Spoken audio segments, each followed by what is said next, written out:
سلام طعنا هبلنا فتوات بيتساب سما ميديام نسعت زي زوادد نايم وانا ومعبادتات انهم مسانات انهم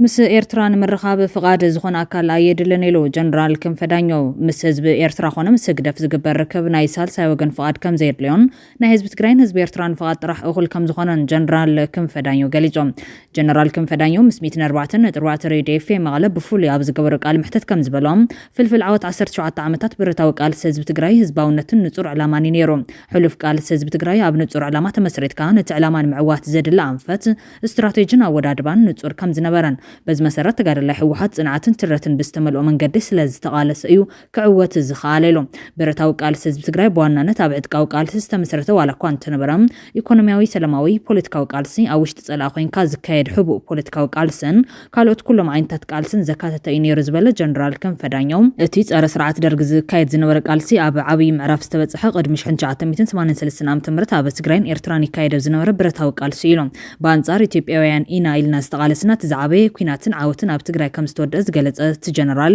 ቀጽሉ ዝተኻይደ ቃልሲ ዋላ እኳ ከቢድ እንተነበረ ካብ 1981 ክሳብ 83 ጉንበት 20 ዝተኻይደ ቃልሲ ነታ ኣብ ትግራይ ክካየድ ጸንሐ ንምዝዛም ዝተኻይደ እዩ ነይሩ ኢሎም ምስ ሰራዊት ሕወሓት ተጸምቢሮም ይቃለሱ ነይሮም ዝበሃሉ ናይ ካልኦት ብሄር ዝኾኑ ውድባት ደጀኖም ህዝቢ ትግራይ ጥራሕ እዩ ነይሩ ዝበለት ጀነራል ኣብ ምብሰር ዓወት 20 ጉንበትን ምድምሳስ ፋሽታዊ ስርዓት ደርግን እውን እቲ ዓወት ናይ ህዝቢ ትግራይ ኢሎም ብሃጽያዊ መሬት ናይ መሓዝን ምግፋሕን ዝተመስረተት ግን ድማ ካብ ሃጽያዊ ክትወጽእ ባዕላ ዘይተቃለሰት ሃገርን بعلم زي تقالوا سأكلاتن زمسرة وهاجرن نتجرين كالو تهزبتاتن يتقم يلنا حيزنا يزمت أنا أنفتن نايت أنفتر ديتن زنورة قدلت على إزبالة جنرال كنفهم سرعة مسرتنا دحر حزن دحر يزملس نجر زي كل يخل يزبل كن مهار اللي زقبا نجر كوينو حالي في إبلا مام توم نحوحات محازت يوم إنه بلهم زنورنا والدبات دحر يبعلو خلهم نحوحات نهزب تجرين كم ورارز تفترنا جيرهم نزل نكرجع قط ما جبروا طرحنا تبهالو تلا أخت كم زنور جيرهم زقلتو هاندبت زمت أجميل كاكو سد زقبوا كم زي كونن كاب 84 عام جميرهم سلام مرجعن كير رجعتنا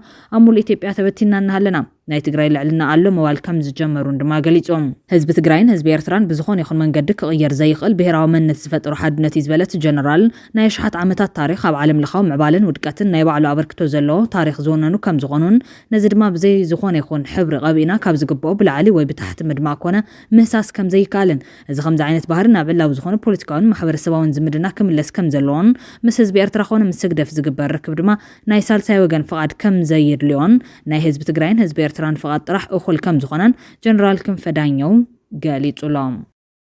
بخالي حبريتام أب وشتنا بستفتر بوليتيكا وغلولاو نهلونا نازفتاتن كونتات تفتيرو الليلام بريزيدنت هادس وردم مبل 34 عامت عسرا قنبتن مخوارا بستسالت من بار قنقون عم باسترخو بريزيدنت هادس وردم أب تقراي دحرس مع بريتوريا وشتنا بستفتر بوليتيكا وغلولاو نابز خفا محبر ايكونومياون تاون قلولاواتنا هلونا نازفتن كونتات تفتيرو كم زلهم تزاربهم درقام دمساسي خون عفنصت ديمقراسي سلام دحنتن حلف مسوات زخفله تقراي دحر 27 عامتات زقمتن زي قمتن طقعتن وتاتن بصحي ويد مايلام وعلى بريتوريا بزي متغوارو تمزاولتا اب زخفه كونتات كم زركبو غزات تግራይ كم زي تملسن زغلصوتهم بريزيدنت منسي سرح سينو عدلقيو يخيد الليلام بريزيدنت تادس ورده وشطاو صغماتنا بوليتيكاو ስለዝኾነ መፍትሒው እውን ፖለቲካውን ሰላማውን እንበር በኃይል አፈሙዝን ጉልበትን ከም ዘይፍታሕ በመግላጽ ተጋሩ ካብ ዕንክሊል በሙጻ ኣብ ረብሓ ትግራይ በመዕሳል ጸገማት ትግራይ ክፈትሑ ጸዊዖም ኣለዎም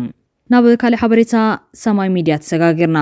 ጸሓፊ ጉዳት ወጻኢ ኣሜሪካ ማርኮ ሩቢዮ ብምኽንያት 20 ጉንበት ናይ እንቋዕ ዝሕኩም መልእኽቲ መሓላሊፎም እቶም ጸሓፊ ንመላ ህዝቢ ኢትዮጵያ ብምኽንያት መበል 34 ዓመት ጉንበት 20 ብሽም ሕቡራት መንግስታት ኣሜሪካ ሰናይ ትምንጮም ገሊጾም ኣሜሪካ ምስ ኢትዮጵያን ልዕሊ ሓደ ዘመን ዝጸንሕ ዲፕሎማሲያዊ ዝምድናት ኣድኒቓ ነተወሳኺ ብዙሕ ዓመታት ምትሕብባርን ምሕዝነትን ከም ትጽበ ገሊጾም ኣለዉ ብተወሳኺ ድማ ኣሜሪካ ምስ ኢትዮጵያ ኣብ ሓበራዊ ረብሓ ዘለዎ መዳያት ክትሰርሕ ድልውቲ ምዃና ዝፍለጥ ኮይኑ ንቁጠባዊ ዕቤት نقدر إنفستمنت مدنفعن بزت سلام نمسقوامن زقبر زارتات ون زحاوس يكبل حبيرام عمودات ما أمريكان إثيوبيان كله هزبان رحوس حجرا وبعالك خون تمنى كبلو ملختهم أم حلال فملهم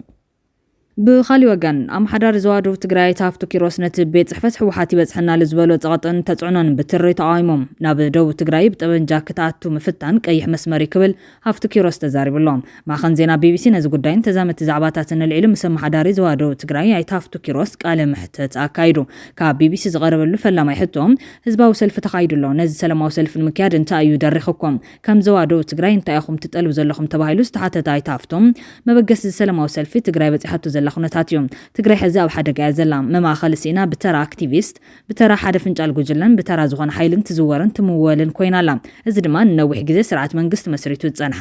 መስዋዕቲ ገድልን ዝፈልጥ ህዝብ ትግራይ ብዝተፈላለዩ ምኽንያታት ብፍላይ ድማ በቲ ሓደ ፍንጫል ሕወሓት ዘሎ ሓይሊ ኣብ ኩሉ ከባቢታትን ትካላትን ትግራይ ብምእታው ክውንን ንተጋሩ ከኸፋፍልን ናቱ ህልውና ከረጋግጽ ዝደሊ ሓይሊ ብሰፊሑ ምንቅስቓስ ይገብር ስለዘሎ ትግራይ ድማ ኣብ ዘሰክፍ ሓደጋ ስለዘላ እዚ ኩነታት ላዓዒልና ኢና ናብ ሰልፊ ኣቲና ክብል ገሊጾም ነዞም ዝተላዕሉ ጸገማት ንምፍታሕ መፍትሕ ሓሳባት እንትቕምጥ ድማ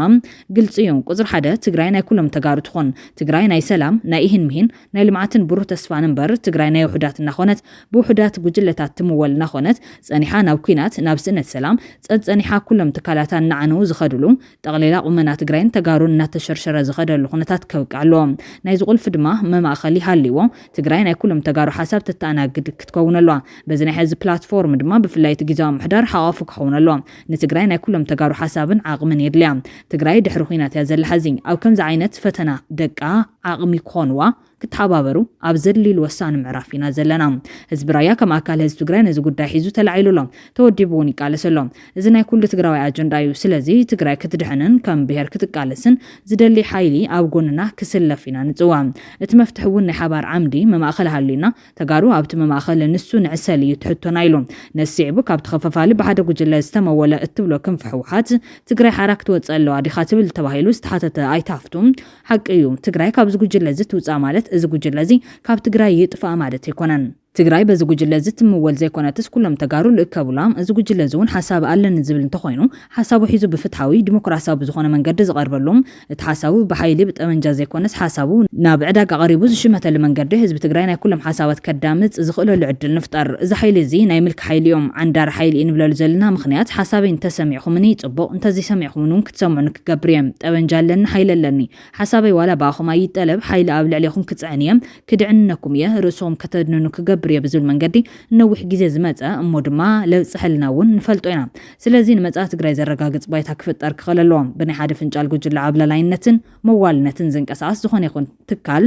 ትግራይ ክልዋ ይግባን ብምባል ድማ ረድዮም ኣብ ዝሓለፈ ፕረዚደንት ጊዜያዊ ምሕዳር ትግራይ ጀነራል ታደሰ ወረደ ኣብ ዘዋደው ምብጻሕ ኣካይዱ ነይሮም እንታይ ከም ዝተዘራረቡ ክምልስ ሕቶ ቀሪቡሎም ክቡር ፕረዚደንት ጀነራል ታደሰ ወረደ ኣብ ዘባና ካብ 30 ሚያዝያ ክሳብ 4 ጉንበት ናይ 5 መዓልቲ ጻንሒት ገይሮም እዮም እቶም ፕረዚደንት ኣብ ዘባና ዝነበሩ ጻንሒት ዕውት ክኸውን ብናይ ራዮቶትን ናይ ተጋርን ስነ ልቦና ምንቅስቓስ ተገይሩ እዮም ኣብ ካልኦት ከባቢታት ብሓድሽ ተሪኦ ዝረኣናዮ መራሕን ትመጽእ ወይ ዝተፈለየ ሓሳብ እንተቐርብ ሰብ የእዊ ይውድብ ስለዚ ካብዚ ብዝተፈለየን ምኽንያታውን ብዝኾነ መንገዲ ከም ከባቢ እውን ናይ ራያቶት ባህልን ስነ ልቦና ኣለና ከም ተጋሩ እውን ናይ ተጋሩ ስነ ልቦና ሂብና ኢና ተቐቢልናዮም ኣብ ውሽጢ 5 መዓልቲ ሓደ ትግራይ ጠቕላላ ሕዚ ዘላት ኩነታትን ዘሰክፍ ኩነታት ምህላዋን ሕዚ ህፁፅ ግዜ ምዃኑ ርኢና ኢና ናይ ፍትሕን ርትዕን ዲሞክራሲን ጸንሐ ሕቶ ምህላው ኣብ ልዕሊ ድማ እቲ ናይ ጽንተት ኩናት ተሓዊስዎ ኣብ ዝኸፍአ ብርኪ ከም ዝበጽሕ ርኢና ንኣብነት ኣብ ምዕራብ ዝተፈጠረ ነገር ቀደሙ ናይ ተኸባቢ ህዝቢ ፖለቲካዊ ተሳትፎን ኢኮኖሚያዊ ተጠቃምነቱን ክሕይላ ምግባር ዝነበረ ሓላፍ ዘላፍን ጸገማትን ዓበይት ስለ ዝነበሩ ኣብቲ ህዝቢ ኣይተጠቐምኩን ዝብል ተሓሳስባ ምንባሩ ካብ ግዜ ናብ ግዜ ድማ ንኻሊእ ዝተቓልዐሉ ኩነታት ምህላው ብተመሳሳሊ ኣብ ተንቤን ኣብ እንደርታ እውን ምስ ናይ መቐለ ምስፍሕፋሕ ተተሓሒዙ ብተመሳሳሊ ነተብኡ ዘሎ ኢንዲጂነስ ዝበሃል ህዝቢ ተሳትፎን ተጠቃምነቱን ብዝግባእ ንዑ ትኹረት ዘይገብር ምንባሩ ኣብ ራያ እውን ብተመሳሳሊ ምስ ኢንቨስትመንት ይኹን ምስ ካልኦት ብዛመድ ኣብ ኢኮኖሚ መሬትን ካብ መሬት ኣብ ዘለዎ ሃፍትን ፍትሓዊ ተጠቃምነት ዘይምዃኑን ፖለቲካዊ ተሳትፎ እውን ክንደት ዝድለ ብዘይምዃኑ እናተጓነና ኢና እዞም ጸገማት ክፍትሑሎም እዚ ኩነታት ፖለቲካዊ ስለ ዝኾነ ኣብ ኣፈታትሑ ጸገም ከይፍጠር ቀጻሊ በሰላም ሕማቕን ከይፍጠር ተጠንቂቕና ፖለቲካዊ መፍትሒ ክንህብ ኣለና ዝብል ናይ መጀመርያ ዝተረዳዳእናሉ ክብል ገሊጾም ሕቶ ቢቢሲ ቀጺሎም ዶክተር ደብረጽዮን ኣብ ዝቕነ ኣብ ከምቲ ኣብ ካልኦት ከባቢታት ትግራይ ዝተገበረ ናብ ደቡብ ትግራይ እውን ንምእታው ከም ዝወሰኑ ህዝቢ እውን ውድብ ይምጸልና ከም ዝበለን እቲ ምምሕዳር ምስቲ ጉጅለ ከም ዝወገነን ነዚ ድማ ከስተኻኽልዎ ምዃኖምን ምግላጹ ርእይቶ ክህቡ ተሓቲቱ እዮም ኣይታፍቱ ድማ እዚ ጉጅለ እዚ ካብ ባህሪኡ ተላዒሉ እዚ መግለፂ እዚ ኣውፂኡሎም ናይ እዚ ጉጅለ እዚ ባህሪ ሓደ ዘይዲሞክራሲያዊ እዩ ካልኣይ ኩሉ ነገር ባዕሉ ዓፍጢጡ ክሕዝ ዝደሊ እዩ ሕዚ ንባዕሉ ከም ውድብን ከም መንግስትን ገይሩ ይሓሲቡ ዘሎም ጊዜያዊ ምሕዳር ዝበሃል ናይ መንግስቲ ተልእኾ ሒዙ ዝንቀሳቐስ ትካል ኣሎም እዚ ትካል እዚ መሓውሪ ከጣይሽ እዚ ትካል እዚ እዩ ናይ መንግስቲ መደባቱ ከውፅእ እዚ ትካል እዚ እዩ ምስ ህዝቢ ኮይኑ ከባቢያዊ ምሕዳር እናወደበ እናጣየሸ ንተልእኾ መፈጸምታ ክኾን ዝገብር እዚ ጉጅለ እዚ ዝለመዶ ነገር ኣይኮነን ባዕሉ ውድብ ባዕሉ መንግስቲ ባዕሉ መዳቢ ባዕሉ መፍረስ ኮይኑ ይጸኒሖም ንሱ ከቐጽል እዩ ዝብል ዘሎ ስለዚ ዘገርም ኣይኮነን ናትና ቃልሲ ነዚ ትክክል ዘይኮነ ፖለቲካዊ ባይታ እዩ ስለዚ ምሕዳር ዘዋዶ ትግራይ ስጋት ክኾኑ ልክዕዮም ነዚ ከምዚ ዓይነት ዓንዳርን ምልክን ሓይሊ ስጋት ክንኮን ኢና ንቃለስ ዘለና ኣብ ቀጻሊ ኣብ ሓጺር ትልመውፂና ኢና ንቃለስ ዘለና ህዝቢ ይጽበየና ኣሎ ኢሉ ሎም ማዓልቲ ማለት እውን እቲ ሰልፊ ዝተኻየደሉ ዕለት ሰምዒ ክኾን ኢልና ንሓስብ ቅድሚ ሕዚ እውን ኣይፈልጥን ኢልና ንግምትን ኣብ ኣዳራሽ ካብ ዝእክቦ ሰብ ወጻኢ ከዳምጽ ዘይኽእል ሓይሊ ኣብ ኣዳራሽ ንሽቱ ዝጸውዖምን ዝመልመሎምን ካድርታቱ ናቶም ድምጽና ሰምዒ ዝውዕል እሞ ትግራይ በኣቶም ጥራሕ ዝዕቀን ሓይሊ እትግምግም እውን ጌጋ እዩ መፍትሕታት እንተተቐምጥ እውን ጌጋ እዩ ንሕና ከም ህዝቢ ግን ኣያም ንበል ዝብል መልእኽቲ እናሕለፍ ይውዒሉ ህዝቢ ንሕና ንዕግርግር ንሰላም ስእነትን ንምልክን ዝጽዋዕና የለን ስለዚ ንሕና ኣብ ስራሕና ዘለና ኣብ ዝሓለፉ 2 ዓመታት ክልተ ኣቦ ወንበር ናይ ሓደ ወረዳ ክልተ ከንቲባ ክልተ ኣማሕደርቲ ዝበሃል ነገር ኣብ ዞባ ደቡብ የለን ከም ህዝቢ ኾነ ከም መሪሕነት ኣብ ሓደ ሰሚሩ ትካላት መንግስትን ህዝብን ሒዙ ኣብ ናይ መንግስትን ህዝብን ተልእኾ ምፍጻም ዘሎ እዩ ኣብ ዝተፈላለዩ ከባቢታት ትግራይ ብዶክተር ደብረጽዮን ገብረሚካኤል ዝምራሕ ክንፍ ሕወሓት ወታደራዊ ሓይሊ ብምጥቃም ናይ ባዕሉ ኣመራርሓ ከምኡውን ምምሕዳር ከም ዝተኸለ ይፍለጥ እዮም ኣብ ዞባ ደቡብ ትግራይ ወታደራዊ ሓይሊ ተጠቒሙ ንምእታውን ተፈቲኑ እንታይ ኢኹም ክትገብሩ ዝብል ሕቶ ዝተለዓለሉ ኣይታፍቶም ህዝቢ ሓያል እዩ ንሕና ሰብ ብረት ኣይኮናን ብረት ሒዙ ብብረት ጨፍሊቀ ከኣቱ የዝብል እንተሃልዩ ህዝቢ እዩ ዝጭፍለቕ እዚ ሓይሊ እዚ ናብ ከምዚ ዓይነት ውሳነ እንተኣትዩ ኣብ ትግራይ ክብጻሕ ዝኽእል በሰላ ብጣዕሚ ሕማቕ እዩ በማል ምስቲ ማዕኸን ዜና ዝነበሩ ጻንሒት ዛዚሙ እዮም ንሩስያ ዝኾነ ዓይነት ኣጽዋር ይኹን ኬሚካል ኣይሃብናን ኢላ ክብል ሚኒስተር ወጻኢ ቻይና ሓቢሮም እዚ መግለጺ ድሕሪ ሚኒስተር ጉዳያት ወጻኢ ዩክሬን ኦሌህ ኢቫሳንቾኮ ዘቕረቦ ጥርዓኒ ዝወጽእ ዘሎ ቻይና ብውሕዱ ን20 ወታደራውያን ኢንዳስትሪታት ሩስያ ዝተፈላለዩ ንብረት ከም ዘቕረበት እቲ ዩክሬናዊ በዓል ስልጣን ገሊጾም ካብዚኦም ንሚሳይላት ተተኮስትን ካልኦትን ዝውዕሉ ፍሉያት ኬሚካላት ይርከብዎም ብተወሳኺ ኣብ ሰብ ኣልፎ ነፈርቲ ሩስያ ዝርከቡ ልዕሊ 80 ሚእታዊ ኤሌክትሮኒካውያን ኣካላት ኣብ ቻይና ከም ዝስርሑ ገሊጾም ወሃቢ ቃል ሚኒስተር ጉዳያት ወጻኢ ቻይና ብዛዕባ መግለጺ ኣብ ዩክሬን ኣብ ዝካየድ ዘሎ ኩናት ዘለና መርገጺ ንጹርን ዘይንቕነቕን እዮም ተኽሲ ዶ ምባልን ሰላምና እንደሊ ስለዚ ንዝኾነ ኣብቲ ኩናት ዝሳተፍ ወገን ዝኾነ ይኹን ኣጽዋር ኮነ ኬሚካል ኣይንህብን ኢና ኢሎም ወሲኹ ድማ ዩክሬን መርገጺና ጸቢቓ ትፈልጦ እያ ስለዚ ካብ ከምዚ ዓይነት መሰረት ዘይብሉ ክስታትን ፖለቲካዊ ተንኮላትን ክትቁጠብ ነላወ ክብል ጋዜጣ ኬቭ ኢንዲፐንደንት እዩ ጸብጺቡ ዘሎ